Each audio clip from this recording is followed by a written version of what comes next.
ఈ 3 ఏళ్లలో 20 లక్షల ఇల్లు కట్టిస్తా అంటాడు. ఇంకో మాట ఏమంటాడు, అప్పు పుట్టగది మాట వాస్తవం అంటాడు. ముఖ్యమంత్రికి అప్పు పుట్టగది కాదు.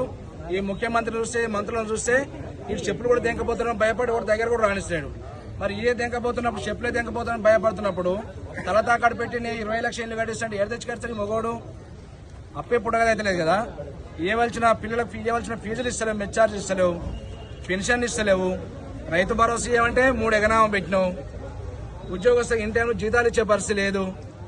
పిల్లలకు కళ్యాణ లక్ష్మి ఇస్తాను, కళ్యాణ లక్ష్మి ఇస్తలేవు. ఏ స్కీమ్ ఇస్తలేవు. ఎన్నికలప్పుడేమో హామీలు చాలా దంచినావు, అన్ని విశ్రమించినావు.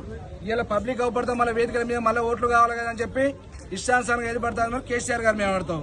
కేసీఆర్ గారు, కేటీఆర్ గారు, హరీష్ రావు గారు మీద మాట్లాడితే పెద్ద నాయకుడు అనుకుంటే హరీష్ రావు గారి మీద మాట్లాడతాడు. మా నాయకుడు కేసీఆర్ గారి మీద మాట్లాడతాడు. కాళేశ్వరం ప్రాజెక్టు 1,00,000 కోట్ల కుంభకోణం జరిగింది. ఎస్ఎల్బిసి టన్నెల్ ఎందుకు చేయాలి? ఎస్ఎల్బిసి టన్నెల్ ఎందుకు జరగలేదు?